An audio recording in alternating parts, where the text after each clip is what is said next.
ሰላም ለክ በስመ አብ ወወልድ ወመንፈስ ቅዱስ አሐዱ አምላክ። ለሰማይ ከዋክብትን ለምድር እጽዋትን ውበት ያደረገ እግዚአብሔር ለዚህች ታላቅ ቤተክርስቲያን ውበት ያደረጋችሁ የእግዚአብሔር ቤተሰቦች፣ የእናታችን የቅድስት ድንግል ማርያም ልጆች፣ አባቶቻችን፣ እናቶቻችን፣ ወንድሞቻችን፣ እህቶቻችን እንዲሁም ሕፃናት በኃያሉ በእግዚአብሔር ስም እንደምን ከረማችሁ? እንደምን ሰነበታችሁ? እንደምን ዋላችሁ? ሳይገባን እንደ ኃጢአታችን ብዛት እንደ ሰውነታችንን ክፋት ሳይመለከት በቸርነቱ በይቅርታው አቅፎ ደግፎን እስከዚህች ዕለትና ሰዓት አድርሶን በዚህ በተቀደሰው ተራራ ለተቀደሰ ዓላማ በቤቱ የሰበሰበን የድንግል ማርያም ልጅ መድኃኔዓለም ከፀሐይ መውጫ እስከ ፀሐይ መግቢያ በፍጥረታት ሁሉ አንደበት ስሙ የተመሰገነ ይሁን። ኢትፍራህ ንግር ወይታርምም፣ አትፍራ ዝም አትበል ተናገር። እስኪ በሉላችሁ አትፍራ በሉ እስኪ፣ ዝም አትበል ተናገር። እስኪ ድገሙት እስኪ አሁን።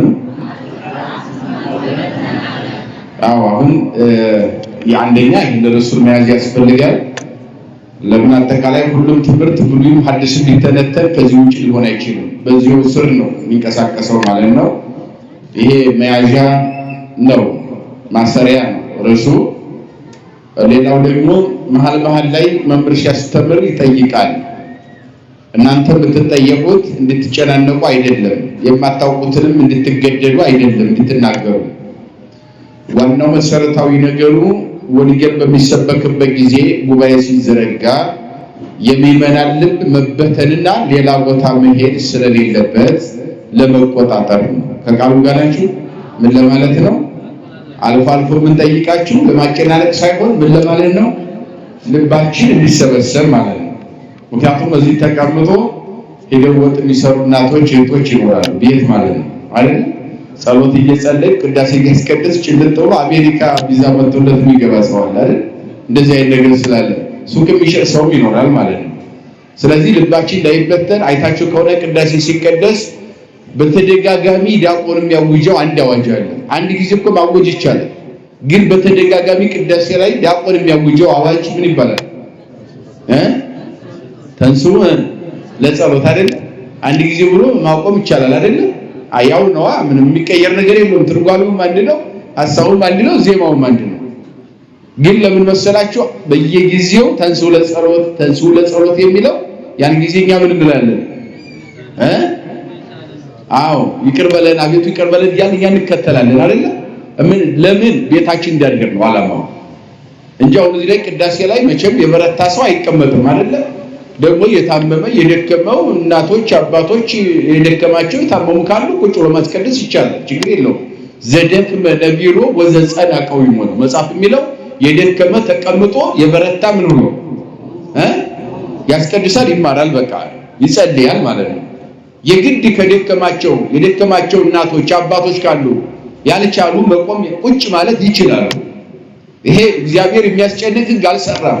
በልክና በመጠን በምንሸከመው ልክ እግዚአብሔር ጥንቅቅ ያለ ሰርቶልናል ማለት ነው። ግን ለጸሎት ተነሱ ሲባል ሰው አሁን ከተቀመጠበት ነው የሚያስጨንቀው፣ የመቀመጥና የመነሳት ጉዳይ ነው። ግን ዋናው መሰረታዊ ነገሩ ቅዳሴ እያስቀደስክ ቤትህ ሂደህ እንዳተኛ ማለት ነው። ከቃሉ ጋር ናችሁ? በቅዳሴ ሰዓት ቤትህ ሂደህ እንዳተኛ፣ ቤትህ ያለው እንቅልፉ ትዝ እንዳይል፣ ቤት ሂደህ መብላት መጠጣቱ ትዝ እንዳይል፣ ከዚያ ምኝታ ንቃና ተነሳ ማለት ነው። እሺ እየሰማችሁ ነው? የቅዳሴው ዓላማ ተንሥኡ ለጸሎት በየአዋጅ የሚታወቀው ወደ ቤታችን እንዳንሄድ እዚያ አይደል እንዳንተኛ፣ መተኛት መቀመጥ እንዳያምረን፣ እንደገናም ሌላ ቦታ መጠጥ ቤት፣ ምግብ ቤት፣ የተለያየ ቦታ ሂደን አልባሌ ቦታ ላይ ልባችን ሄዶ እንዳይቀመጥ ሰማያዊ ነገር እያሰበ በንቃት ቅዳሴውን እንዲከታተልና ወደ ተሳትፎ ወደ ስጋው ደግሞ የቻሉ እንዲቀርቡ ያልቻሉ ራሳቸውን ለንስሐ እንዲያዘጋጁ ተንሥኡ ለጸሎት በተደጋጋሚ የሚታወጅ ቋሚ አዋጅ ነው ማለት ነው። በጉባኤም ላይ በትምህርት ላይ እንደዚህ እግዚአብሔር ራሱ ባለቤቱ በነቢሰ ስጋ ለብሶ ከመጣ በኋላ ወቀደሳ ለሀገር በኪደተ ርዳው ሊቁ ቄርሎስ እየተመላለሰ ዓለምን በሚያስተምርበት ጊዜ እንደዚሁ እየጠራ የሆነ ጥያቄ ይጠይቃቸዋል። ሰዎች እኔን ማን ይሉኛል?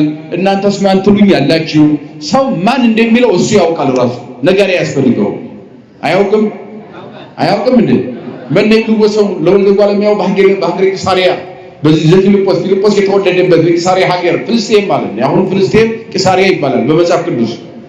ስለዚህ በዚህ ሀገር እኔን ማን ይሉኛል? ፊልጶስ የተባለው ሐዋርያ ተወልዶ ያደገበት በዚህ በፍልስጤም ምድር ያሉ ቢመናን እኔን ማን ይሉኛል ብሎ ሐዋርያት ተጠየቃቸው። ማን እንደሚሉት ግን እሱ ያውቃል። እነሱ ቢጨንቃቸው መልስ ይመልሱ ነው። እሱ ግን ልባችሁ ይሰብሰብ አዳምጡኝ ነው ጥያቄ እየጠየቀ ያለው እንጂ ለዚህ መልስ ስጡኝ አይደለም። ወይስ እሱ የተገታበት ዕውቀት ኑሮ የሚያሟሉለት ጉድለት የለም። የዕውቀት ሁሉ ባለቤት ነው አምላካችን። የምን ሁሉ ባለቤት ነው? ነገው የማንንም ምክር የማያስፈልገው ዓለምን ሲፈጠር ዓለምንም ሲያድን ዓለምን ሲያስተዳድር አማካሪ የሌለው ብቸኛ መሪ ነው እግዚአብሔር። ከማንም ዕውቀት የማይፈልግ ይህንን ከገሌል ጠይቅ የማይል ሁሉ ጥንቅቅ ብሎ በርሱ ዘንድ የተሟላ ለሱ ነጋሪ የሌለው አማካሪ የሌለው ብቸኛ ፈጥሮ የሚገዛ ንጉሠ ነገሥት ነው እግዚአብሔር። ግን እንዲያላዋቂ ሆኖ ይጠይቅ ነበር። አንድም አላዋቂ ስጋ እንደተዋሃደ ለማጠየቅ ነው። አንድም ደግሞ ሰዎች ልባቸው እንዳይበተን ሌላ ቦታ እንዳይሄድ እነሱን መሰብሰብ ስለነበረ ነው። እነሱ ሲመልሱ ሙሴ ይሉሃል ሰማይ የመሰለ ባህር የሰነጠቀ ከደንጫ ላይ ውሃ ፈለቀ፣ ከሰማይ መና የወረደ ውሃ ያፈለቀ 40 ዘመን 7 ደመና ጋርዶ ህዝቡን የመራ ያ ሙሴ ሳይሆን አይቀርም የሚሉ አሉ። የቂሳሪያ ወይም የፊልጶስ በዚህ በፍልስጤም ያሉ ሚመና እንደዚህ አይነት ሐሳብ ያላቸው በሙሴ ልክ ያስቡሃል አሉ። የሚያውቁትን ነገሩት። ይሄን የሚያውቁት መንፈቆ የሚበሉ ከኤልያስ ሌላው ኤልያስ የሚል አለ። ኤልያስ ያ በምድር ላይ ሆኖ ሕያው እግዚአብሔር አምላክ ዘቆምኩ ቅድሜከ ኢይረዝና በላሟል ዘንበለ በቃላፍ እኔ ይውረድ ዝናብ አውርድ ብዬ ሰማይን ካላዘዝኩት በስተቀር ሰማይ ዝናብ እንዳያወርድ በሰማሪያ ያሉ ነገስታትና ንግስታት አካባቢ ኤልዛቤል ሌሎችም ተከታዮቻቸው አቅማቸውን ይወቁ ብሎ ሰማይን 3 ዓመት ከ6 ወር የዘጋ ብርቱ ነቢይ እሱ ሳይሆን አይቀርም ይለዋል። ከተሰወረበት ኤልያስ መጥቶ ወይም ከሞተበት ሙሴ መጥቶ ከደብረ ናባው መቃብር ፈንቅሎ የሞታ ሙሴ ሳይሆን አይቀርም ይለዋል። መንፈቆ የሚሉት ኤርሚያስ ሌላው ደግሞ ኤርሚያስ ይላል። ምክንያቱም 70 ዘመን እያለቀሰ ህዝቡን በፋርስ ባቢሎን ያሁኑ ኢራቅ የሚባለው ሀገር ላይ 70 ዘመን 70,000 እስራኤላውያን ሲማረኩ አብሮ ተማርኮ ሄዶ በለቅሶ ህዝቡን የጠበቀ አልቃሻው ነቢይ ይሉታል። የብሉይ ኪዳን ሊቃውንት ኤርሚያስ ምን ይሉታል? አቃሉ ጋናችሁ ምን ይሉታል? አልቃሻው ነቢይ። በመጽሐፍ ቅዱስ ሰቆቃወ ኤርሚያስ የሚባላል አይደል? ምን የሚላል? ምን ማለት ነው ትርጉሙ? የኤርሚያስ ለቅሶ ማለት ነው። መጽሐፍ ማለት አይደለም። የኤርሚያስ ትንቢት ማለት አይደለም። መጽሐፍ ማለት አይደለም። የኤርሚያስ ታሪክ ማለትም አይደለም። ለቅሶ ማለት ነው። ለምን ህዝቡ በመንፈቀ ሌሊት ተማርከው ፋርስ ባቢሎን ሲወርዱ አቤቱ የሆነብንን አስብ ብሎ ያለቀሰው ለቅሶ ስለሆነ ሰቆቃወ ኤርሚያስ ተብሏል። የራሳችን እንጀራ በራሳችን ገንዘብ ገዝተን በልተናል። ምክንያቱም ሌሊት ተቆጣጠሯቸው፣ እግራቸውን አስረው ከቤት አስወጧቸው። ከራሳቸው ቤት አስወጥተው ውጭ ላይ አስረው እንጨት ጋር እነሱን አስረው ቤት ውስጥ እነሱ ባይሎች ፈሪሳውያን ነኛ በፋርስ በባቢሎን ያሉ መተው አደሩበት። ስለዚህ ቤታቸውን በአይናቸው እያዩ ሳያድሩበት ቀሩ። ታስረው ግን ሊጋሩ ይችላሉ እስራኤል። ስለዚህ የነሱን ለቅሶ አደረገና የሰራነውን ቤት ለእንግዶች ማደሪያ ሆኗልና እንጀራቸውን አውጥተው ራበን ሲሉ እስራኤላውያን የጋገሩትን እንጀራ ገዝተን ብላ ብለው በራሳቸው ገንዘብ ገዝተው በልተዋል። የራሳችን እንጀራ በራሳችን ገንዘብ ገዝተን በልተናልና የቀዱትን ውሃን ጠጣለን ብለው እነሆ ውሃ ጠማን ሲሉ ግዙና ጠጡ ብሏቸው ያንን ውሃ እነሱ ገዝተው በራሳቸው ገንዘብ ጠጥተዋልና አቤቱ የሆነብንን ምን በላለን። ስለዚህ ለቅሶ ስለሆነ ሰቆቃዊ ኤርሚያስ ማለት የኤርሚያስ ለቅሶ ማለት ነው። በለቅሶ ህዝቡ እግዚአብሔር ሲበድሉ ያለቅሳል። ለምን እግዚአብሔር ተበደለ ብሎ እግዚአብሔር ደግሞ እነኚህን ህዝቦች ይማረካሉ። ፋርስ ባቢሎን አወርዳቸዋለሁ ሲለው አቤቱ ጌታ ሆይ ይቅር ለምን አትላቸውም? ለምን ባቢሎን እንወርዳለን?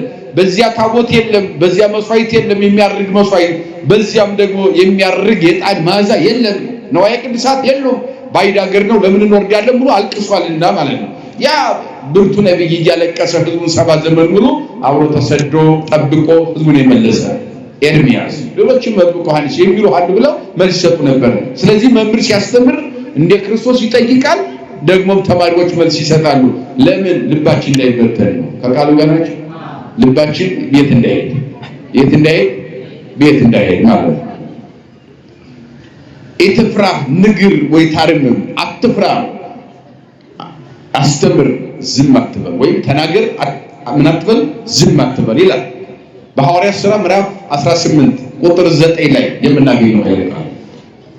ይህን የተናገረው ሰማይና ምድርን የፈጠረ በለቢሰ ሥጋ የተገለጠ ያለ መድኃኒት በመዋዕለ ሥጋዌው በሚያስተምርበት ጊዜ አይደለም። ካረገ በኋላ በሰባተኛው ዓመት ጳውሎስ ሳውል የነበረውን ወደ ጳውሎስነት ቀይሮ ስጦታ ማለት ነው። ሳውል ማለት ወደ ጳውሎስነት ሲቀየር ብርሃን ማለት ነው። ያን ያለም ብርሃን አድርጎ የጠራውን ሽፍታ የነበረውን አሳዳጅ፣ አስቸጋሪ፣ አሳሳሪ ለክርስትና ጠላት የነበረውን ሳውልን በመብረቅ ጠራና እግዚአብሔር ሐዋርያ ያደረገ።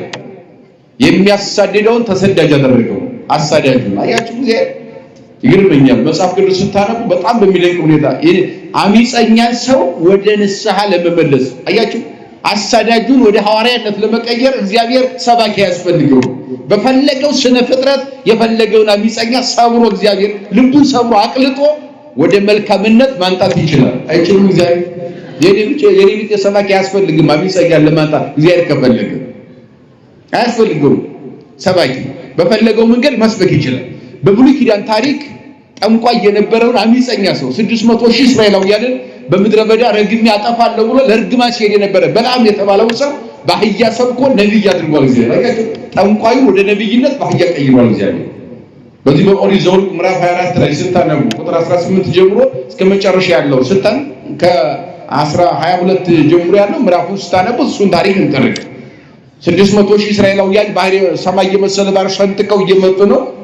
የኢያሪኮን ግንብ አፈራርሰው ሊወርሱ ሊቆጣጠሩ ነው። ርስታቸውን አገራቸውን 400 ዓመት በኋላ ሊቆጣጠሩ ነው ሲባል አሕዛብ ተጨነቁ ይላል። ኬጢያውያን፣ ፌርዛውያን፣ ኢያቡሳውያን 7 የአሕዛብ ነገድ ያለና ተከፋፍሎ 400 ዓመት እስራኤልን የሚገዛ በእስራኤል ርስት አድርጎ የሰፈረ የአሕዛብ ነገድ ተረበሸ ይላል። ተጨነቀ። የእግዚአብሔር ሕዝብ ሲመጣ አሕዛብ ተጨነቁ። ምን እናድርጋሉ? እዚያው ጦርነት ሄደን በቃዴስ በርኔ በሲናይ ምድረ በዳ ጦርነት እንግጠማቸው ወይስ እነሱን ደግሞ በጦርነት ድል እናደርጋቸው? አምላካቸው ኃያል ነው። አምላካቸው ምንድነው? ኃያል ነው። ሰማይ የለመሰለ ባህር በበትር የሚሰነጥቅ አምላክ ነው ያላቸው። ራበን ሲሉ ከሰማይ መና የሚያወርድ ሬቱ ከመተቅዳ መልኩን መጠኑ እንደ ድንብላል ጻዳ ከመበረድ መልኩን እንደ በረዶ ነጭ ሆነ መና ወከመ አያተ ማር ጦንፈልፋደ ሲበሉት እንደ ወለላ ማር የሚጣፍጥ መና 40 ዘመን ያዘነበ ደመና ዋይ ፀሐይ ያቃጠለ ሲሉ 7 ደመና ይጋረደ። ስንት ደመና? 7 ደመና ይጋረደ አምላክ አላቸው። ስለዚህ እኛንማ እንዴት እንችላቸዋለን? በጦርነትማ እነሱን የሚያጠፋ እንፈልጋለን ሲሉ እኔ ረግሜ ማጥፋት እችላለሁ ብሎ ጠንቋዩ ተነሳ። በለዓም የሚባለው ወደ ንጉሥ ወደ ባላቅ ወሰዱት። ወደ አሕዛብ ንጉሥ የእጅ መንሻ ወርቅ ብር ሰጡት። ይሄንን ለጊዜው ስንቅ እንደሆነ ነው። ስትመለስ ግን የመንግስት እኩሌታ እንሰጣለን፣ ግን 600 ሺህ ሕዝብን ረግመ ከዚያው በረሃ ውስጥ አስቀርልን፣ መተው ውስጣቸው እንዳይወርሱ ብለው ላኩት። አህያውን ጭኖ መንገዱን ቀጠለ። ተቃሉ ጋናችሁ ወደ የት ሄደ?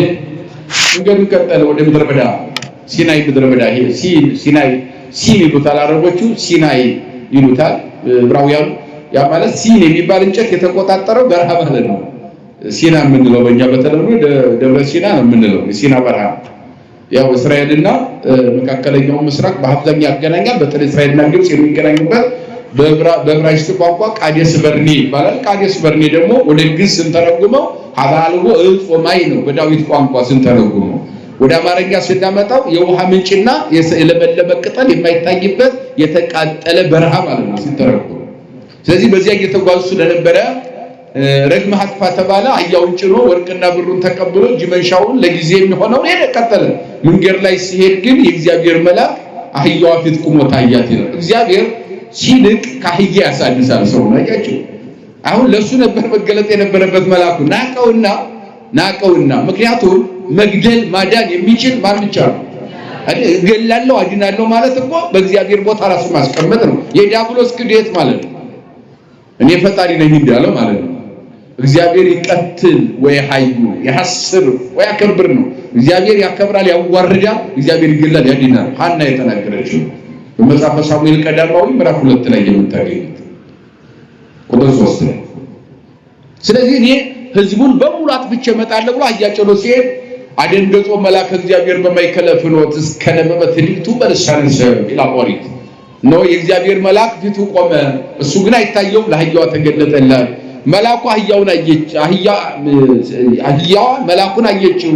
የብርሃን መልአክ ሰይፍ ይዞ ቆመ ነበርና መልሳ ተመልሼ ሄዳለሁ ስትል ወደ ኋላ በለዓምን ረገጠች ይላል ጌታዋን። አህያው ስትረግጠው ለምን ትረግጭኛለሽ? ሂድ ወደፊት ወደ ኋላ ለምን ትመለሻለሽ ብሎ ደበደባት። እሷ ምን አለችው? ተራራውን ውጭ ስትለኝ የምወጣልህ አህያ፣ ሸለቆውን ውረጅ ስትለኝ የምወርድልህ አህያ፣ አብዝተህ ጭነት ጫንከኝ ብዬ ስለ ጭነት ተናግሬ የማላውቅ አህያ አይደለሁም። ምን ለምን ትመታኛለህ አለችው። ተቃሉ ጋር ናችሁ። እንደ ሰውና ለምን ትመታኛለህ አለችው። ታዲያ አንቺ ወደፊት ለምን አትሄጂም? ተመልሰሽ ለምን ትረግጭኛለሽ? ለመመለስ ለምን ትፈልጊኛል? አንተ እንቆ ነው እንጂ እግዚአብሔር የረቀቀ የብርሃን መልአክ ሰይፍ ይዞ ከፊት ይቆማል። ወደ ሀገር ብትመለስ በሕይወት ይሻላል አለችው። ሰበከችው አልሰበከችው? አዎ። ከዚያ በኋላ ምንም አልተናገረም። ተመልሶ አህያውን ይዞ ወደ ቤተ መንግስት መጣና ምን ሆነ መጣህም ረግመህ ህዝቡን አጠፋህልን ብለው በደስታነቱ ሲቀበሉ ምንም አትደሰቱ፣ የረገምኩት ህዝብ የለም፣ ልረግምም አልችልም፣ እግዚአብሔር የባረከውን እኔ መርገም አልችልም። ተቃሉ ጋር ናቸው። እግዚአብሔር ምን ያለውን የባረከውን እኔ ምን ማለት አልችልም፣ መርገም አልችልም ማለት ሞክረው ሂደህ መርገም ከቻልክ ሂድ። እኔ ያየሁትን አይቼ መጥቻለሁ፣ ድንቅ ስራ አይቻለሁ፣ ይልቁንም በእስራኤል አምላክ አምኛለሁ አለ። ክብርና ምስጋና ለአምላካችን ይሁን። በእስራኤል አምላክ ከዚህ በኋላ የሚገልም የሚያድንም የእስራኤል አምላክ እግዚአብሔር ቅዱስ እስራኤል፣ በሙሴ ቋንቋ ቅዱስ እስራኤል ነው እግዚአብሔር። ብሉይ ኪዳን የራሳቸው ነቢያቱ አገላለጽ አላቸው። እግዚአብሔር ሲቀጥ ሞገሰ ቃል ጣዕመ ነገር ሳይጻፍ ይባላል። አገላለጥ የትምህርት ዘዴ ማለት ነው። ሆሚሌቲክስ የሚባለው ይሄ በእንግሊዘኛው ያ ማለት ምን ማለት ነው? የትምህርት ዘዴ፣ ስብከት ዘዴ ማለት ነው። ይሄንን በሚገልጹበት ጊዜ ሞገሰ ቃል የሚባለው ለቃሉ ክብር ሰጥቶ መናገር። እግዚአብሔር አይሉም ነቢያት። በሙሴ ቋንቋ የእስራኤል ቅዱስ እግዚአብሔር ነው የሚባለው። ከቃሉ ጋር ናቸው። ይሄ የእስራኤል ቅዱስ የሚለው እግዚአብሔርን ያገኘዋል። አያችሁ፣ ዝም ብለን እግዚአብሔር ከምንለው እግዚአብሔር ማለት የዓለም ገዥ ማለት ነው። አስተዳዳሪ፣ መሪ፣ ፈጥሮ የሚገዛ ማለት ነው። ችግር የለውም። ነገር ግን ደግሞ የእስራኤል ቅዱስ እግዚአብሔር ስንለው ልዩ ገዥ ማለት ነው።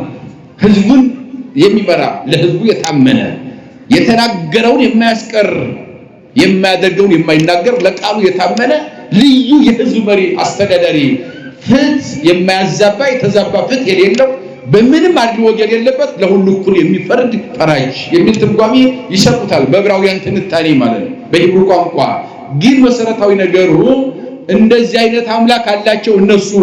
አይቻልም። አሁን ይልቁንስ እናንተን ራሱ ከቤተ መንግስት ጀምራችሁ እስከታይ ወደሱ ብትመጡ የእስራኤልን ቅዱስ እግዚአብሔር ብትከተሉ ይሻላል ብሎ በለዓም ነገረ። ለቤተ መንግስት አዋጅ አወጀ። እናንተ ባትመለሱ እኔ ግን ተመልሻለሁ። እሱ መርገም፣ መግደል፣ ማዳን የሚችል ማክበር፣ ማዋረድ የሚችል የእስራኤል ቅዱስ ማን ነው አለ? እግዚአብሔር ብቻ ነው አለ። ያን ጊዜ ሚስጥር ተገለጠለትና ጠንቋዩን በቅጽበት እግዚአብሔር ወደ ነብይነት ቀየረው። ኮከብ ይሰርቅ ያዕቆብ ወይ አትታጢያተ እስራኤል፣ ኮከብ ከያዕቆብ ይወጣል የእስራኤልን ኃጢአት ያስወግዳል አለ። ክብርና ምስጋና ለአምላካችን ይሁንና ትንቢት ተናገረ። ያ ምስራቃውያን ሰባ ሰገልን እየመራ የመጣው ኮከብ አይደለም፣ ቤተልሔም ድንግል ታቀፈው የተገኘ ኮከብ። ይሄ ፀሐይና የጨለማ የሚፈራረቀው ኮከብ አይደለም። ከዚህ ዓለም ብርሃን የረቀቀ ከሰባት እጥፍ የሚረቅ የማይጠፋ እውነተኛው የህይወት ብርሃን ክርስቶስን ራሱ ተገልጦለት ተናገረ። ጠንቋዩ ወደ ነብይነት በአህያ ቀይሯል። እግዚአብሔር ይችላል አይችልም? ይችላል። እግዚአብሔር መጽሐፍ ቅዱስ እንደዚህ ነው። ወደ ሳውልን ወደ ጳውሎስ ሲቀይረው ደግሞ ስንመጣ በመብረቅ ነው ሳውልን ጳውሎስ ያደረገው። ተቃሉ ጋር ናቸው። የሐዋርያት ሥራ ምዕራፍ 9ን አንብቡት። በተለይ በደንብ እንዲተረዱት የሳውልን ታሪክ የሐዋርያት ሥራ ምዕራፍ 7 ቁጥር መጨረሻው ላይ ምዕራፍ 8 ስታነቡት ሳውል ማን ነው ታገኙታላችሁ። ክርስቲያኖችን የሚያሳድድ እስጢፋኖስ በድንጋይ ሲወገር ሲገደል ተባባሪ የነበረ አመፀኛ ነበር ሳውል። ያሁኑ ጳውሎስ ማለት ነው። አዎ እስጢፋኖስ በድንጋይ ሲወገር ጨርቅ ጠባቂ ነበር ብሏል። ተባባሪ ነበር ብሏል። ክርስቲያን አመፀኛ ኃይለኛ ክርስቲያን ካለ እኔን ጥሩኝ ከኔ በላይ ጉልበተኛ የለም እያለ የአመፀኞች መመኪያ ሳውል ይባል ነበር። ሲገባው ግን በመብረቅ ሲጠራው እግዚአብሔር የሚመካ ቢኖር በሳውል ሳይሆን በማን ይመካል? ክብር ለአምላካችን በእግዚአብሔር ይመካው። ምዕራፍ 9 ቁጥር 1 ላይ ስትመለከቱ አልጸቀ ሳውል ሀገረ ደማስቆ ግን ተበረቀ መብረቅ ድል ይሁን ሰማይ። እነሆ ሳውል እየገሰገሰ ከሲሪያ ዋና ከተማ ወይም ሶሪያ ዋና ከተማ ደማስቆ ይባላል። ጠርሴስ የምትባል የባህር ዳር ከተማ አለች ሶሪያ። እዚያ ተወልዶ ነው ያደገው። እየተማረ ያደገው በኢየሩሳሌም በአንጾኪያ ከሊቁ ገማልያል እግር ስር ኦሪተ ሙሴን ጠንቅቆ ሰፍሮና ቆጥሮ መጥኖና ለክቶ የሚያውቃት ሊቅ የሱ ተማሪ ነበር የገማልያል። ኦሪትን ጠንቅቆ የሚያውቅ ነው ሳውል። ነቢያትን ትንትን አድርጎ በደንብ አድርጎ ከጠንቅቆ የሚያውቅ ነው። እንደው አቲ ህርመታ ዋቲ ቅጽራታ ይላልቃው እንኳን አረፍተ ነገሩን አይደለም ቀርቶ ቃሉን አረፍተ ነገሩን የተጻፈውን ቃል አይደለም ቀርቶ 2 ነጥብ 3 ነጥብ 4 ነጥብ የሚለው ነጥብ ጭምር ተረጉም ነበር ነው የሚለው ከሊቅነቱ ጥግ የተነሳ እና ኦሪትን ጠንቅቆ የሚያውቅ በዚያው ያደገ ጠርሴስ ሶሪያ ያለች ከተማ ናት። ተወልዶ ያደገ ከዕለታት በአንድ ቀን ጉዞ ወደ ደማስቆ ያደርግ ነበር፣ ወደ ዋና ከተማው ሶሪያ። ዓላማው ምንድነው ሲባል የፈቃድ ደብዳቤ ለማጻፍ ነው። ምን ለማጻፍ ነው?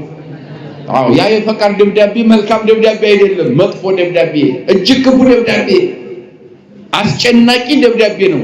በክርስቶስ ያመኑ የተጠመቁት ሁሉ እጅግራቸው ታስሮ ለአይሁድ ሸንጎ በኢየሩሳሌም ላሉ ሸንጎዎች ተላልፈው ይሰጡ የሚል መጥፎ ደብዳቤ በሚመናን ላይ ለማጻፍ እየገሰገሰ ሄደ ነው። እግዚአብሔር ማን ይቀድመዋል? በመብረቅ ቀደመውና ቁጭ አደረገው። ሳውል ቤተ መንግስት ሳይገባ ገና ደማስቆ በር ላይ ሲደርስ ወደ ከተማው እየገሰገሰ ወደ ቤተ መንግስት ፈቃድ ደብዳቤ ጽፎ ምዕመናንን ለማንገላታት ለማሳሰርና ለሸንጎ ለፍርድ ያሳልፎ ለመስጠት ደብዳቤ ለማጻፍ ከመንግስት ቤት እየገሰገሰ ሲሄድ ደማስቆ በር ላይ ሲደርስ ከተማው በር ላይ ሲደርስ ግን ተበረቀ መብረቅ ዲበሩም ሰማይ ከሰማይ ብርሃን አንጸባረቀ። በጠራ ሰማይ በደረቅ ሰማይ መብረቅ ወረደ ነው። ከቃሉ ጋር ነው። መብረቁ የሚገል መብረቅ አይደለም፣ የሚያስተምር መብረቅ ነው። ምን የሚል መብረቅ? የሚገል መብረቅ አይደለም። ሳውል ላይ ወረደ። ቅድም እንዳልኳችሁ የግድ የነቢቴ ሰባኪ ያስፈልገው ዜራ ሚጸኛል ለመመለስ በፈለገው መንገድ ይመልሳል። አይችልም። እግዚአብሔር በአህያ ነብይ ያደርጋል፣ ጠንቋዩ በመብረቅም ሐዋርያ ያደርጋል። አያችሁ፣ በጨለማ ህይወት ውስጥ ያለውን ለዓለም ብርሃን እንዲሆን አደረገው። እዚያ በኋላ ወድቀ ሳውል በገጹ በምድር ላይ ፍግ ብሎ ወደቀ፣ ደነገጠና ሳውል ቤተ መንግስት ሊሄድ የነበረው ወድቆ ቀረ። ደማስቆ በር አደባባይ ላይ ወኦራክል ያይንቲው ሁለት አይኖቹ ታወሩ። ኢበላክለ ወይሰቴ ማይስ ከነሰሉ ስለ እስከ 3 ቀን ድረስ ሳይበላ እዚያው ቆየ። በሶስተኛው ቀን ለምን ታሳድደኛለህ የሚል የክርስቶስ ድምጽ ወደሱ መጣ። ይፈልገኝ ያን ጊዜ እሱ ለምን ታሳድደኛለህ ሲለው አንተ ማን ነህ አለው። የናዝሬቱ ኢየሱስ ነኝ። አቃሉ ጋር ናቸው። ምን አለ? የናዝሬቱ ማን ነኝ? ኢየሱስ ነኝ አለው። ምን ላደርግልህ ትፈልጋለህ ጌታ ሆይ አለ። የሚፈልገው እዚህ ላይ ነው። አያችሁ፣ አይ ማሳደድክን አቁም፣ አታሳዳቸው። የስሜ መጠሪያ ክርስቲያን ተብለው የተጠሩ በስሜ የተጠሩትን አታሳዳቸው። የተጠመቁ ናቸው፣ እኔን ለብሰዋል፣ የኔ ማደሪያ ናቸው አለው። ከዚያ በኋላ እኮ ነው ተነስቶ እናንተ የመንፈስ ቅዱስ ማደሪያዎች ናቸው አለ። ለምን ማደሪያዎች ናቸው ብሎታልና ክርስቶስ ማለት የመውጋውን ብረት ብትረግጠው ባንተ ይብስብሃል አለ። ከቃሉ ጋር ናቸው። አሁን ሰይፉን ብንረግጠው በማን ላይ ነው የሚበሰው? ሰይፉ ይጎዳል። አሁን ሰይፍ ረግጦ ነበር ማለት ነው። አያችሁ፣ የክርስቶስን ማደሪያዎች እያሳደደ ነበር። ምን ላድርጋለው? የምታደርገውን ይነግሯል። በግዝረት ውስጥ ነው ያለው፣ በኦሪት ሕግ ነው ያለው። አዲስ ኪዳን አልቀበልም ወንጌል ዲቃላ ሕግ ነው ከሚሉት አይሁድ ቀዳሚ ነህ አንተ። ወንጌል የርራቄ የፍቅር ሕግ እንደሆነ አምነት ተቀበል። የምታደርገውን ወደ ጠርሴስ ወደ ኢዮጴ ከተማ ሂድና በዚያ ሰው አዘጋጅቻለሁ ያጠምቅሃል አለው። ምን ይላል? አው ግዝረት ላይ ነው ያለው። አሁን ግዝረትን ተውና ወደ ጥምቀት ተቀየር። ከዚያ በኋላ የምታደርገውን የዕዳ ደብዳቤ ሳይሆን ወንጌል ተሸክመህ ትዞራለህ። የምን ደብዳቤ?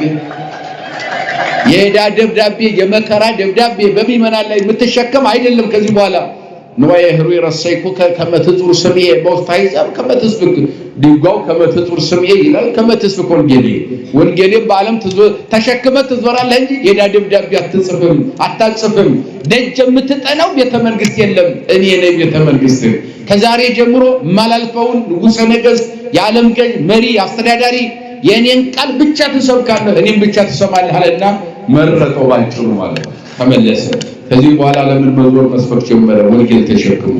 የዕዳ ደብዳቤ የሞት ደብዳቤ ሳይሆን የፍቅር ሕግ የሆነው ወንጌል ተሸክሙ በሚዞርበት ጊዜ ወደ ጠርሴስ የተለያዩ ሀገሮችን እየዞረ እንዲያስተማረ ቅዱስ ጳውሎስ ይነግረና እዚህ ላይ ደግሞ እንዲህ ይላል 18 ቁጥር 1 ጀምሮ ይቤሎ ግዚነ ለጳውሎስ በራእየ ሌሊት በህልም ጌታችን ኢየሱስ ክርስቶስ ለጳውሎስ ተገለጠለትና እንዲህ አለው ኢትፍራ ንግር ወይ ታርምም አትፍራ አለው ተናገር ዝም አትበል አሁን እውነታውን ተናገር ላለም አለው መስክር አለው አዎ ሂድና አስተምር እንዴት እንደተመለስክ እንዴት አድርጌ እኔ በፍቅር አንተ እንደምለፍ መብረቅ ለሞት መላክ ይችላልው ለህይወት አድርጌልሃለሁ ለሞት የሚመጣ መብረቅ ለህይወት ይሞልሃል ይሄንን ሳትፈራ ለዓለም መስክር አለው ለዓለም ብልበል ጉባኤ የሚዘረጋው ትምህርት የሚሰጠው ቤተክርስቲያን የምትጠራል ዋናው ዓላማው ይሄንን እውነታ ይዘን ልንናገር ነው ልንመሰክር ነው ለዚህ ዓላማ በጽናት እንድንቆም ቤተክርስቲያን ጉባኤ የሚዘረጋበት ዓላማው ተናገራለሁ ዝም እንዳትል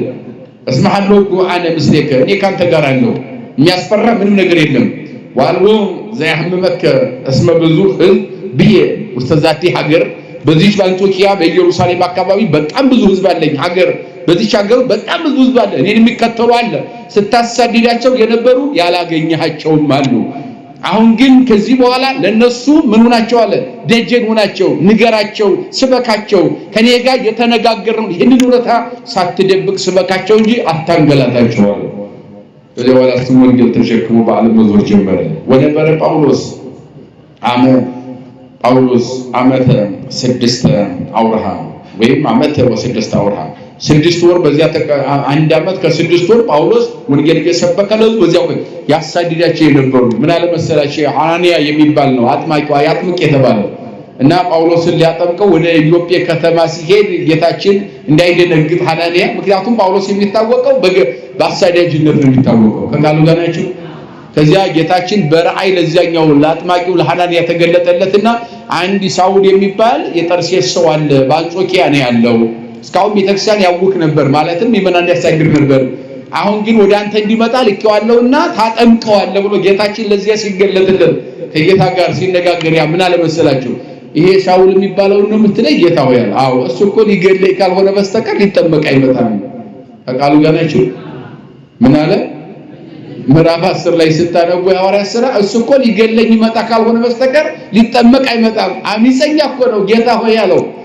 እሱ እኮ አሳዳጅ እኮ ነው እሱ እኮ ተደባዳቢ ነው እነ እስጢፋኖስ በድንጋይ ሲወቀር እኮ ተባባሪ ጨርቅ ጠባቂ ነው ብሏል ራሱ እሱ ከኔ ይጠመቃል ብለ ጌታ ሆይ እንዴት አሰብከው አለው አይ ነው ይሄሩ የረሰይከው ከመይጹር ስሜ በውስጥ አሕዛብ ስሜን ተሸክሞ በአሕዛብ ዘንድ ሊዞርና ዋጋ ሊከፍለኝ አሁን ተዘጋጅቷል ግድ የለህም ሲመጣ ዝም ብለህ አጥምቀው አለው እንዳለውም ሲመጣ እነሆ ተሰብሯል የለም በትትና በልዩ ትትና በልዩ ፍቅር መጣ አጥምቀኝ ጌታዬ ልኮኝ መጥቷል አንተንም ምክንያት አድርጎ ለዚህ ለጽድቅ መንገድ ምክንያት አድርጎ ሰጥቶኛል አጥምቀኝ ብሎ ተጠመቀ ወንጌል ተሸክሞ ሲዞር ይሄን የሰበከው ወነበረ ጳውሎስ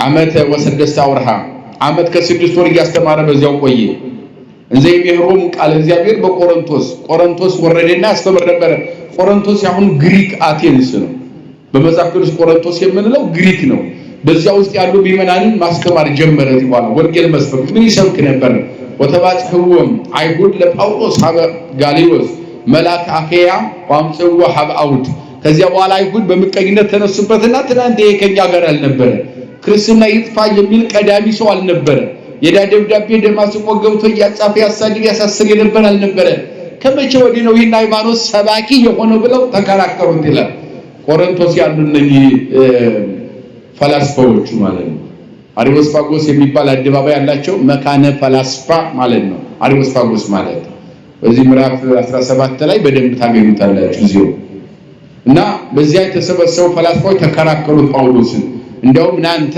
ወደ ፍርድ አደባባይ መቅረብ አለብህ ብለው ጋይዮስ ወደ ተባለ መልአክ አሕዛብ ፈራጅ ሆነ አስተዳዳሪ ያው ዳኛ ማለት ነው ወደሱ ለፍርድ ያቀረቡት አደባባይ ወይ የልቦም በዛልቦ ህግ ይሄር ለሰብ ወያመልክ ወለ እግዚአብሔር በሌለ ህግ እያስተማረ እግዚአብሔርን ያመልካል አያችሁ አሁን እነሱ ህግ የሚሉት ኦሪቱን ብቻ ነው ወንጌል አንቀበልም ስላሉ አባታችን ሆይ የሚለውን የወንጌል ቃል የክርስቶስን ቃል ላለመቀበል አባታችን አብርሃም ነው ይሉ ነበር ለምክንያት እሱ ደግሞ ምን አላቸው አብርሃም ሳይወለድ እኔ ነበርኩ አላቸው ጌታችን የአብርሃም ፈጣሪ እኔ ነኝ ይልቁንስ አብርሃም ምንን ባልፈጥረው በማን ትመኩ ነበር ከአብርሃም በላይ አብርሃምን ያስገኘው የሰጠዋችሁ እኔ ነኝ። ቅዱሱ ፍጥረት አብርሃም የምትሉት እኔ የፈጠርኩት እኔ የጠራሁት ከአምልኮተ ጣዖት ቤት አውጥቼ እኔን እንዲያመልክ ያደረኩት ምድረ ርስት የሰጠሁት የስሜ መጠሪያ ያደረኩት እኔ ነኝ እያለ ይነግራቸው ነበር። ይህን ግን አልተቀበሉምና ለምን አይነት ትምህርት ያስተምራል ብለው ይቃወሙ ነበር። አዲስ ኪዳንን የሌለ ሕግ ያስተምራል ማለት አዲስ ኪዳን ያስተምራል ማለት ነው። አዲስ ኪዳን ያላቸው ጥላቻ ስለነበረ ከዚህ በኋላ ይሄ ጋይዮስ የተባለው ምን አለው? አገረገዡ ወይም ፍርድ ዳኛው ማለት ነው። ወፈቂዱ ጳውሎስ ይክስታፉሁ ጳውሎስ አፉን ከፍቶ መናገር ጀመረና ይንገሮሙ ይነግራቸው ዘንድ ፈለገ። አንደበቱን ከፍቶ አውሳ መልአክ ጋይዮስ ለአይሁድ ጋይዮስ የተባለው የፍርድ ሰው የሕግ ባለቤት ወይም ዳኛው ለአይሁድ እንዲህ ብሎ መለሰላቸው። ወይቤሎሙ እንዲህ አላቸው አንቱም አይሁድ ለእመ ቦ ዘገደፍኩም ወቦ ቃልን የጋይ ማስተዋቆስኩም ወማይጸንኩም እነሆ እሺ ብትሉና እናንተ ሌላ ምክንያት ካላችሁ ከሱ ጋር አከራክራችሁ ነበረ። ግን ምክንያት የላችሁም። የሚሰብከው እውነታ ነው አለ። ተቃሉ ጋር ናችሁ። የሚሰብከው ወንጌል ነው፣ እውነታ ነው። የሌለ ሕግ ትላላችሁ እንጂ ሕግ እኮ አለ። ከሰማይ የወረደ ከድንግል የተወለደ በዚህ ምድር ላይ የተመላለሰ ወንጌል ያስተማረ በቀራንዮ የተሰቀለ ወደ መቃብር የወረደ በሶስተኛው ቀን መቃብር ረግጦ የሞት ማሰሪያውን ቆርጦ የተነሳ በአርበኛው ቀን የነፋሳትን እንደ መሰላል እየረገጠ ማርገ መላእክትን እንደ ጫማ ተጫምቶ ደመናትን እንደ ትቢያ እያተነነ በክብር በቅዳሴ በልልላ ሰማያት ያደረገው ነው የሚሰብከው አለ። ክብርና ምስጋና ለአምላካችን ይሁን። እሱ ነው የሚሰብከው አለ። እንዴት ይህንን እየሰበከ እንዴት ይህንን እየተናገረ በገሃድ ዓለም ያወቀውን እውነታ እየሰበከ የሌለ ሕግ እንዴት ትላላችሁ? የምትከራከሩበት ሐሳብ የላችሁም እንጂ አከራክራችሁ ነበር አለ ዳኛው። እምነት እኮ የለውም ዳኛው። ግን ከጳውሎስ ጎን ቆመ። ከሐዋርያው ከሱ ጋር ሆነ።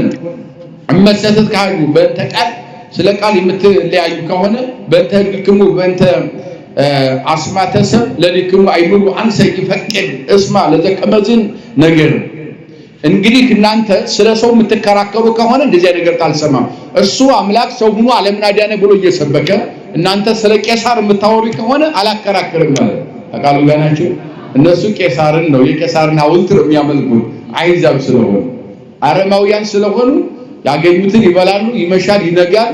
አምልኮ የሌላቸው አረማውያን አሉ። ጣዖትና እንጨቱን ድንጋዩን የቄሳርን ሐውልት የሚያመልኩ አይዛብ አሉ። ስለዚህ ቄሳርንና ክርስቶስን ይዛችሁ መጣችሁ ከክርስቶስ ጋር እኩል እሱን ክርስቶስን ከሚሰብከው ጋር ቄሳርን የሚሰብኩትን እኩል አላከራክርም ማለት።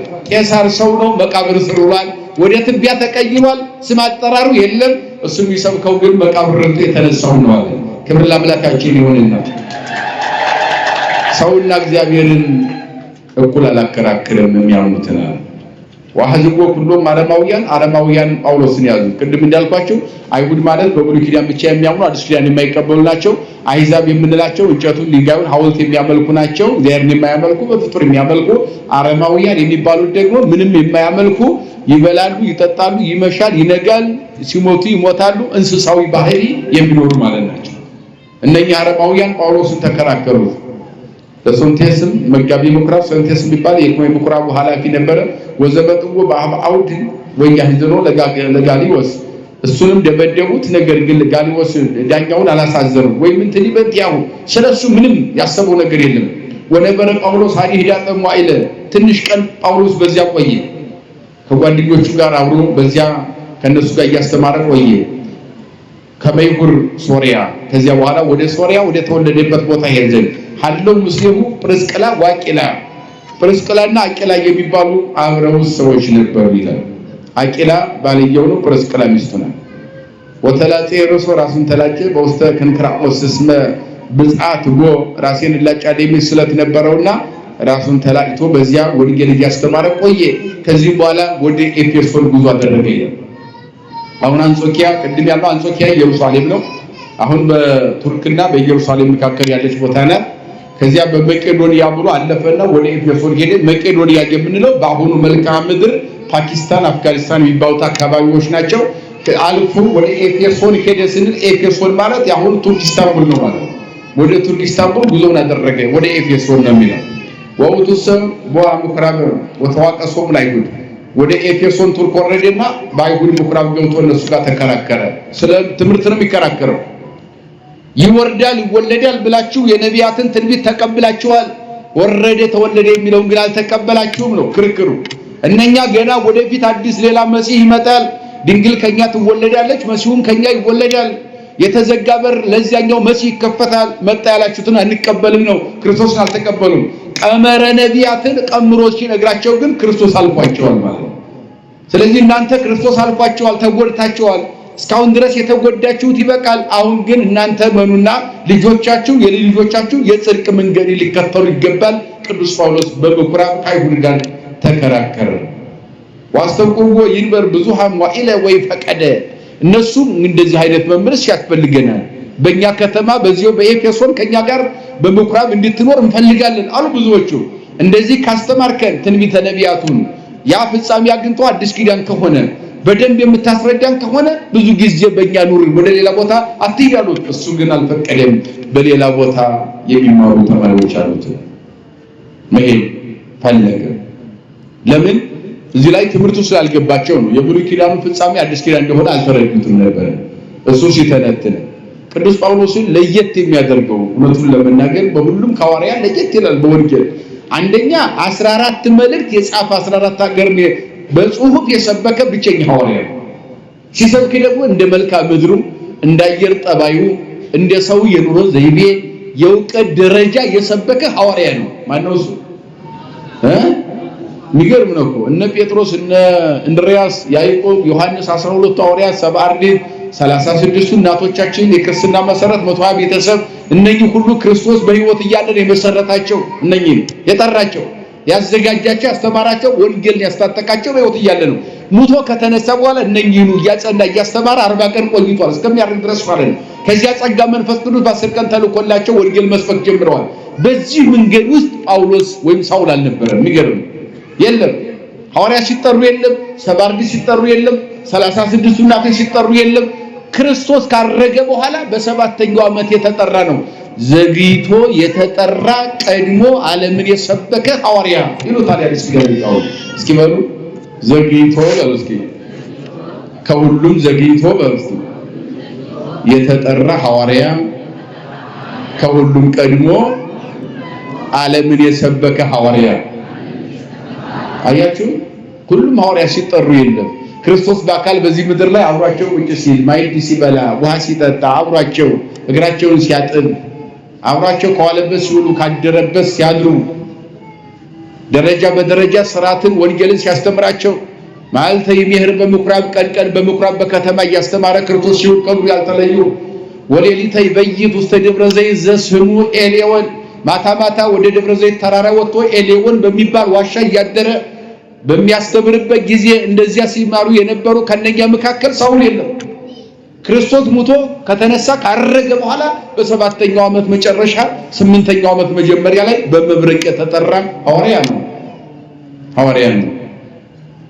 መብረቅ ሰዎችን እንደሚያስደነግጥ አጋንንትን የሚያስጨንቅ መብረቅ የሆነ ወንጌልን ይዞ ባለም ላይ የሰበከ ዘግይቶ የተጠራ ቀድሞ ዓለምን የሰበከ ሐዋርያ። ክብር ለታላቁ ሐዋርያ ይሁን። አመስግኑት። አበራው፣ ጨለማውን ዓለም አብርቶታል። በደንብ ሰበከው። ከሳውልነት ወደ ጳውሎስ፣ ሳውል ማለት ስጦታ ማለት ነው። ጳውሎስ ማለት ደግሞ ወሐደሩ እስራኤል አንጻረ ጳውሎስ ይላል ኦሪት፣ ብርሃን ማለት ነው። በብርሃን የተከበበ ከተማ፣ የብርሃን ነጸብራቅ የሚያንጸባርቅበት ከተማ ማለት ነው፣ ወይም ተራራ ማለት ነው። ጳውሎስ ማለት ብርሃን፣ የብርሃን ነጸብራቅ ማለት ነው። ብርሃን እንደሚያንጸባርቅ ጨለማ እንደሚያስወግድ በዓለም ላይ ያለ የድንቁርና ጨለማን ያስወገደ ሐዋርያ ስለሆነ ጳውሎስ ብያለሁ። ዋስተብቁዎ ይንበር ብዙሃን ዋኢለ ወይ ፈቀደ። አብሮ ይሰነብት ዘንድ ብዙ ጊዜ ሊቆይ ፈለጉ፣ እሱ ግን አልፈቀደም። ወምዝ ሰው ፈለጉ ወይ ቢሎም እገብ ካይበለ ፈቀደ እግዚአብሔር። ከዚህ በኋላ ልሂድና ሌሎቹን አስተምር የሚሄድበት ሀገሮች አሉ። ገና የክርስቶስን ቃል መማር የሚፈልጉ ማወቅ መረዳት የሚፈልጉ ብዙዎች አሉ። እነኛን ላስተምርና እግዚአብሔር ከፈቀደ መልሼ እመጣለሁ አላቸው። ከቃሉ ጋር ናችሁ? መልሼ እላለሁ። እንደዚህ አንድ ጊዜ በኪደተ እግር ዓለምን ዙሮ ይሄ ሰባቱ ዮናናውያን ይባላሉ። በአዲስ ኪዳን ትምህርታችን በትርጓሜ ትምህርታችን ሰባቱ ዮናናውያን ሀገሮች የሚባሉት ሰባቱ አውሮፓ ሀገሮች ማለት ነው። ዮናናውያን ይባላሉ እነኚህ ማለት ነው። ስለዚህ የነኛን ሁሉ መጀመሪያ በኪደተ እግር በእግሩ እየደረሰ ማስተማር አለበት። ቅድም እንዳልኳችሁ ከኢየሩሳሌም አንጾኪያ ተነሳ፣ ወደ ጉዞውን አደረገ፣ ወደ ሮም አደረገ፣ ሮም ተመለሰ፣ ሄደ፣ ጣሊያን፣ ኢጣሊያን፣ ሮሜ የነገስታት ስም 4 ነገስታት ነበሩ። በእነሱ ስም ሀገሩ የተጠራው ኢትዮጵያ እንደማለት ነው። ስለዚህ ያን አስተማረ። እንደገና ወደ ኢየሩሳሌም ተመለሰ። ወንድረዛ አረጉ ኢየሩሳሌም ለሰሚከ ወንጌል ለማስተማር ወደ ኢየሩሳሌም ወጣው ይላል። ወነበርኩ ዓመተ ፍጽምተ በአይሁድ በዚያም 1 ዓመት ቆየው ይላል።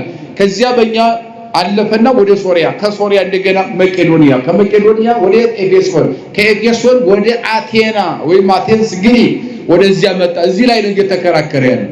አሁን አንድ ጊዜ ዙሮ አስተማረ። በኋላ ከዚያ በኋላ የተማሩትን እንዳይረሱ ባለበት ሀገር ሆኖ ቃል እግዚአብሔር ጽፎ ይልካል። መልእክት ተባለ ማለት ነው። አቃሉ ጋናችሁ መልእክት ማለት የተላከ ቃል እግዚአብሔር ማለት አንድ ሀገር ላይ የነበረ አሁን ችግር የለም እንጂ አሁን ስልኩ ምንም ቴክኖሎጂው መጥቷል፣ ጣራ ደርሷል። ዝም ብሎ በነፋስ ፍጥነት በላይ በጣም በረቀቀ ሁኔታ በስልክ በተለያየ ነገር ግንኙነት አለው። ዓለም ወደ አንድ መንደር አልፎ ወደ አንድ መዳፍ ነው አይደል? እጅ ላይ ነው አይደል? አንድ መንደር ቀረኩ። አሁን መዳፍ አንድ መዳፍ ላይ ነው። ዓለም በሙሉ እጅ ላይ ነው ያለው አይደል? አሁን እኮ የትም ሀገር ኢየሩሳሌም ጉብኝት ምናምን አያስፈልግም። እዚህ ዓለም እንደው ረግጦ ለመንጣት ካልሆነ በስተቀር ጀሩሳሌም ብሎ ሰርች ማድረግ ነው አይደል? አቃሉ ጋናችሁ አዎ። ከዚያ በኋላ ምስራቁን፣ ምዕራቡን፣ ሰሜኑን፣ ደቡቡን ሰርች ብታደርጉት ዓለም ቁጭ ነው፣ እጅ ላይ ነው።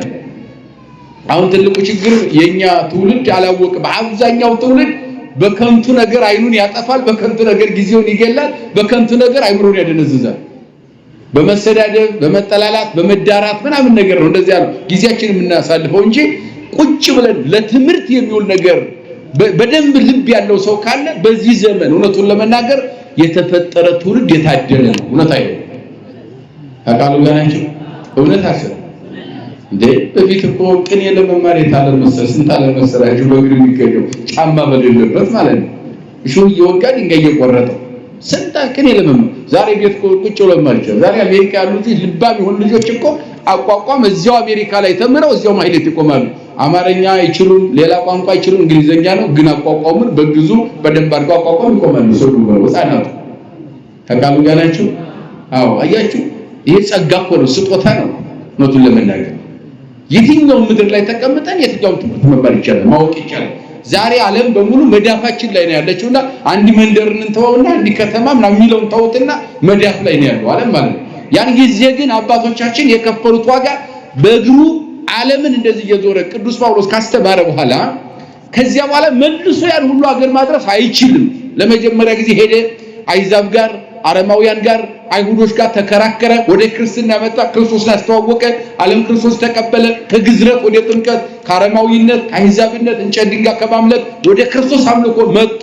ከዚያ በኋላ እነኛ መልሰው እሱን ሲያጡ እንዳይበተኑ ያለ መምህር ስለሆነ ገና መምህራን ዓለምን እንደዚህ ስላላደረሱት ቃለ እግዚአብሔር ሮም ይሆንና ሮም ሲሆን ቃለ እግዚአብሔር ይጽፍና ገላትያ ላሉ ምዕመናን ቃለ እግዚአብሔር ይልካል። መልእክት የተባለው ለዚያ ቅድም እንዳልኳችሁ የቴክኖሎጂ ሳይመጣ ዛሬ በነፋስ መጥቀት የምንገናኝበት ሳይመጣ ደብዳቤ ተጻጽፎ 3 ወር 4 ወር ዓመት የሚደርስ ደብዳቤ ለቤተሰብ ይጻፋል አይደል? የሰላምታ ደብዳቤ ነው የሚባለው አይደል? ይሄ ቃለ እግዚአብሔር የተጻፈው እንደዚህ ነው። እኔ ባለውበት ሀገር ሰላም ነኝ፣ ጤና ነኝ፣ እናንተ እንዴት ናችሁ ተብሎ ይጻፋል አይደል? እኔ አባታችሁ መምህራችሁ ደህና ነኝ ያለው በዚህ ሀገር ነው የሚለው ጳውሎስ መልእክት በኢየሱስ ክርስቶስ በእግዚአብሔር ልጅ በኢየሱስ ክርስቶስ ስም እንደምን አላችሁ ይላል።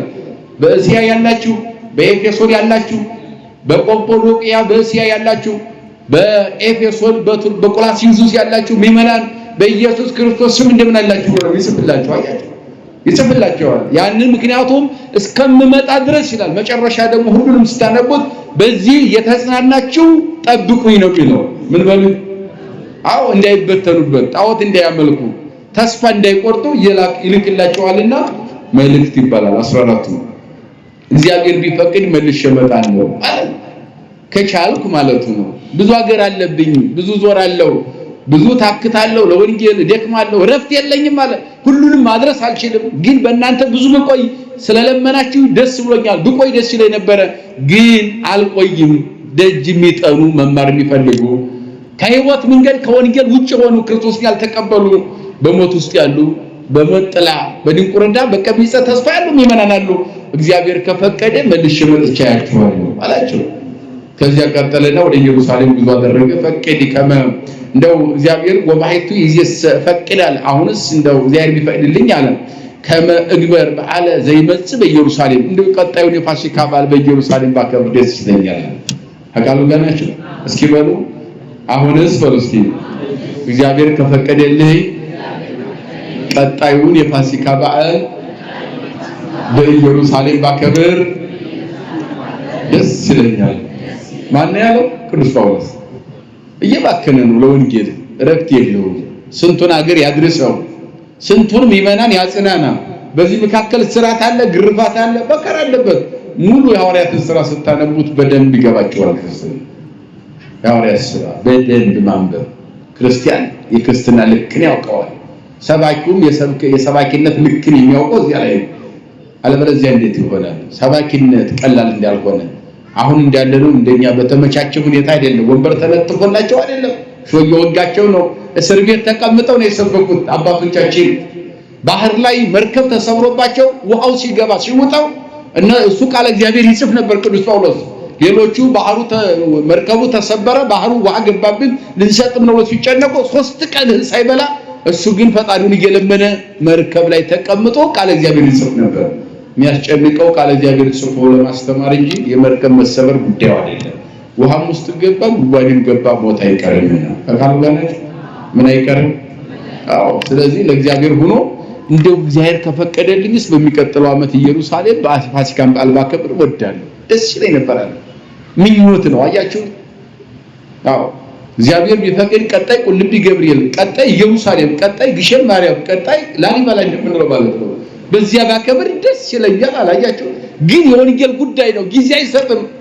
ምእመናን በየአቅጣጫው ችግር አለባቸው፣ እንቅፋት አለባቸው፣ ስደት አለባቸው። አብያተ ክርስቲያናት ይተኮሳሉ፣ ይሰደዳሉ። ስለዚህ ግን ጊዜ የለኝምና ከፈቀደ በኢየሩሳሌም በቀጣይ ዓመት አከብራለሁ።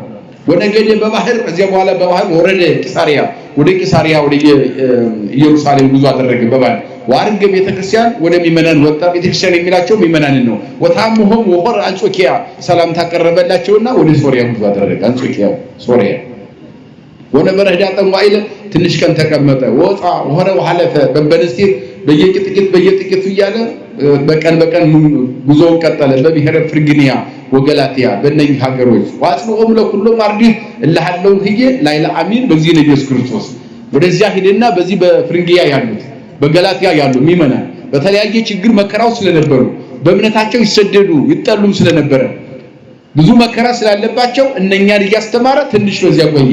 እየሰበከ እያስተማረ እየነገራቸዋል። ወፈቀደ ይሁራከያ ዋልቱ እዚያ ወደ አኪያ መሄድ ጀመረ። ወጻፍ ሁለቱ ሀበ አርዲት ወደዚያም ቃል እግዚአብሔር ለአርዲት ጻፈለን። ተወገፈው በጽሖ ሀቢሆሙ ነገሩም ብዙ አይደለም።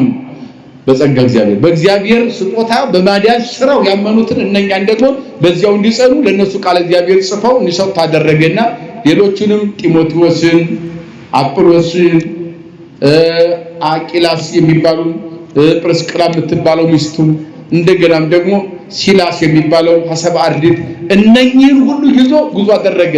እነኚህ ወደ ሌላው ሀገር ሄደው እንዲያስተምሩ እሱ ወደዚህ በሚወርድበት ጊዜ ወደ ቂሳሪያ እነኛ ደግሞ ወደ ኪልቅያ ወደ ተለያየ ሀገር ሄደው እንዲያስተምሩ ቃል እግዚአብሔር ጽፎ ደብዳቤ ሰጣቸው። እነኚህ በእናንተ ዘንድ የሚመጡት ወንጌል ሊሰብኩ ነው። ከቃሉ ጋር ናቸው። ወደ እናንተ የሚመጡት ወንጌል ሊሰብኩ ነው። በዚህ ሀገሩ በየከተማው ያላችሁ ምእመናን ተቀበሏቸው።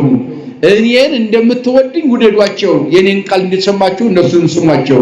እኔ የላኳቸው መንፈስ ቅዱስ የፈቀደላቸው ናቸው ብሎ እነኛን ማሰማራቱ ዋናው ትምህርቱን ጠቅለል ስናደርገው ንግር ወይ ታርም ማነው መሰረታዊ ነገር ይሄ ነው። ተናገር ዝም አትበል። እስኪ በሉ የእግዚአብሔርን ቃል የተማርነውን ለሌላው ምን ማለት መናገር መመስከር ከሁላችን ይጠበቃል። አይታችሁ ከሆነ ጌታችን አንድ ሴት ውሃ የምትቀዳ ሴት 3 ሰዓት ሙሉ ቁጭ ብሎ አስተምሯል። የዮሐንስ ወንጌል ምዕራፍ 4 ላይ ያቺ ሴት ሁሉ የቤቷን ችግር ጣጣ የነበረባትን ሁሉ ከነገራት በኋላ መሲሁ ነህ እንዴ አንተ አለችው። ይመጣል የተባልከው ያለ መድኃኒት ነህ አለችው። አዎ አላት። አምኛለሁ፣ ተቀብያለሁ፣ ሕይወቴን ነገርከኝ። ችግሬ ሁሉ ባንተ ተፈቷል ከዛሬ ጀምሮ ምን ልታዘዝ አለችው ይሄንን የነገርኩሽን ሂጂና አስተምሪ አላት አንድ ሴት 3 ሰዓት ቁጭ ብሎ ጌታችን መድኃኒታችን ኢየሱስ ክርስቶስ አስተማረ ሰማርያ የሚባለውን ከተማ ብቻዋን ሰበከችው አንድ ሴት አዎ ቅዱስ ጳውሎስም አንድ ሴት ልዲያ የምትባል ሴት ሲያስተምር ብዙ ሰዎች አሉ ከልቧ መስማ ልዲያ ነበረች አይምሮዋን እግዚአብሔር ከፈተላትና ቃሉን በደንብ ተረዳችላል ከዚያ በኋላ ጳውሎስም ወደ ቤቷ ወሰደችና ቤተሰቧን ሁሉ ራሷን ጨምራ አንድ ጊዜ አጠመቀላት አጥምቀይ ብላ ተጠመቀች ሁሉም አመኑ ከዚያም በኋላ ከተማውን ብቻዋን ሰበክ ይችላል ተቃሉ ጋር ናቸው አው ንግር ወይ ታርም ዝም አትበል ተናገር አስተምር መስክር ገስጽ እንዳለው ይሄንን ነው ማለት ስለዚህ እኛ ተምረናል የምንማርበት ዓላማ ሌላውን ለማስተማር ነው እዚህ እናት መጣለች ልጅ ላይ መጣ ይችላል ባል ላይ መጣ ይችላል ባል መጥቷል ልጅ መጥቷል እናት ላትመጣ ትችላለች እህት ወንድም ላይ መጣ ይችላል የተለያየ ምክንያት ይኖራል የተማርነውን ግን ልጅን ማስተማር ከሁላችን ይተበቃል